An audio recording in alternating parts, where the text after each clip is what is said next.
would you stand up straight already? Quit slouching. How many times have we told you to put your shoulders back? How many people have told you, stand up straight? Well, I go through that all the time. My dance teachers would say, you need to stay in alignment. Your hip is sticking out. My piano teacher would say, you need to sit up straight at the bench. Grandma would say, you walk funny. Is there something wrong? Mom was constantly telling me, put your shoulders back and straighten up. And coaches were always mentioning, quit putting your hips out. This is not a modeling runway. Well, what is my justification? I can't. I quite literally cannot stand up straight. Why? Well, you see, I am one of those 3 out of every 100 people that have scoliosis. What is scoliosis? Well, scoliosis is a disorder of the spine that causes the spine to be abnormally shaped. There are 3 types of scoliosis curves: C curve, abnormal curve, and S curve. The names give away what these curves do. With a C curve, the patient's spine is shaped much like the letter C, and it often causes a humpback. With an abnormal curve, the patient's spine has only 1 bump in it. And then with an S curve, the curve that I have, the spine is literally shaped like the letter S, and it often causes a dip in the waist where the spine curves in. There are very few known types of scoliosis, and my type of scoliosis is called adolescent idiopathic scoliosis, which in English means we don't really know why you have it. We just know you were older than 10 when we diagnosed you. Good times, huh? Like my scoliosis, most cases are due to unknown causes and are called idiopathic. Now that you know about my type of scoliosis, let's look at the other types of scoliosis. But keep in mind that these are rare and hardly occur. These rare types include congenital scoliosis. This is caused due to a bone abnormality present at birth. Neuromuscular scoliosis. This is caused due to abnormal muscles or nerves, frequently seen in those with spina bifida or cerebral palsy. Degenerative scoliosis. This may be caused due to a traumatic bone collapse from injury or illness, previous major back surgery, or osteoporosis. Now that you know about all the types of scoliosis and how they occur, let's look at who actually gets this disease. Approximately 2 to 3% of all Americans at age 16 have scoliosis, but less than 0.1% have extreme spinal curves. Overall, girls are 3 times more likely to be affected than boys, but no one knows why. Now, moving on to the treatment. The most challenging 2 years of my life. You see, there is no cure for scoliosis, no natural way to reverse it. The only thing doctors can do for their patients is try and keep the curve from getting any worse. And in order to do that, they give their patients a brace. But only 10% of all patients actually need a treatment. My doctors told me I was going to be fitted for a Milwaukee brace, so we went home and looked this up. And in horror, found this picture. My mom was crying and I was freaking out. So we sent an email out to all of our Christian friends, asking them to please pray that my doctors would change their minds and give me some other form of treatment. Well, they did. And this is my brace. Fetching, isn't it? When my doctors told me to move my long hair out of the way and put on a body sock, I was pretty curious. But then they started smearing plaster from my shoulders to my thighs. And being 11 years old and all, I freaked out. I wasn't the model patient that stood perfectly still by any means. I was fidgety and wanted that goop off. Then, a few weeks later, my doctors came in holding this contraption. I put it on with a brave face, but as soon as he was gone, I started crying. I hated it. I couldn't run or bend to pick things up if I dropped them. It was awkward to sit down and stand up.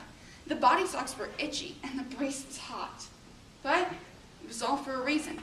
Because if my spine ever reaches 40 degrees, I will have to go in for surgery, in which they will fuse my vertebrae together and place a steel rod up my spine. You see, scoliosis patients only receive a brace if their curve is 25 degrees or worse.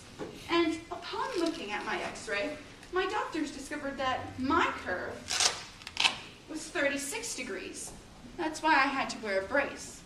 Because I had such a drastic spinal curve, only 4 degrees away from surgery, I had to wear my brace 23 hours a day until I was done growing, which took 2 years. Even if it was all for my greater good, I still didn't like it. You see, before I got my brace, I was the image of girly girl. I always wore pink and or fluffy dresses. I was a princess. But after I got my brace, I was pretty upset. There are those obvious reasons I mentioned before, and more. You see, my dresses just didn't fit. Skirts didn't go on over it, and tights ripped if I pulled them on. I was forced to wear sweatpants, baggy t-shirts, sweatshirts, and shorts to try and cover this lovely new accessory. I just didn't feel pretty anymore. I even cut off my long hair in an attempt to fit this new identity I had been pushed into. In an attempt to get myself back to that fluffy little girl, I got dresses from the plus-size section, but they always hung awkwardly on me. And the junior section was too immodest. But I made do with what I could get on over this plastic body mold. I wore a dress every week to church, and one week a little girl ran into me and in shock asked me, what was wrong with me? I turned to her and calmly replied, I had plastic surgery. Speaking of little girls, at my church I worked in the nursery, and there was this adorable little girl named Salome. Salome loved to hear stories about princesses, and I loved to read them to her. Every week she would run right into the nursery and let me pick her up. Then, the week after I got my brace, I went in and was greeted as usual by Salome. But this time, I couldn't pick her up. I was incapable of bending over, so I got down on my knees to be at her level. As soon as her hand came into contact with my brace, she screamed and ran to another helper. She was afraid of my newly plastered stomach. This was very upsetting. Salome had been my favorite little girl, and she had always been so excited to see me. And now, she was hiding from me. Another little kid experience was when I was at my brother's baseball game, and my shoelace came undone. I couldn't tie it, so my mom had to help me. And the little girl sitting next to us asked me why I couldn't tie my own shoe. I turned to her and knocked on my stomach, and she asked me, what's that? I showed her some of my brace and calmly replied, I'm turning into a Barbie. And as we all know, Barbie can't bend at the waist. She can only bend at the thighs. Now, some of you might be wondering, okay, so what's going on now? Well, 8 months ago when I turned 14, my doctors told me I was done growing, and I would just have to come in for a checkup appointment 6 months later. That appointment fell last March. I went in and was x-rayed by my doctors, and they discovered that my lumbar, or lower curve, has reached 40 degrees. We've scheduled surgery for July 15th.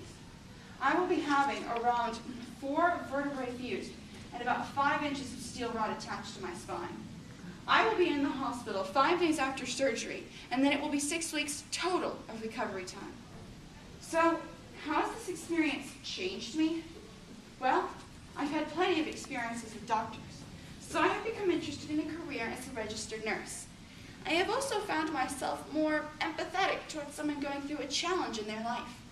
I can really understand my friends when they say, life is so unfair. I don't know why this is happening to me. And I can truthfully say, I know what you're going through. I've experienced physical pain most people don't go through until they are much older. And I've also had to deal with very strong emotional pain as well, because I couldn't do many of the things other kids could do and always feel left out because of it. But I hope I can really grow and learn a lot from this experience. This is Audrey, aka Barbie, signing out.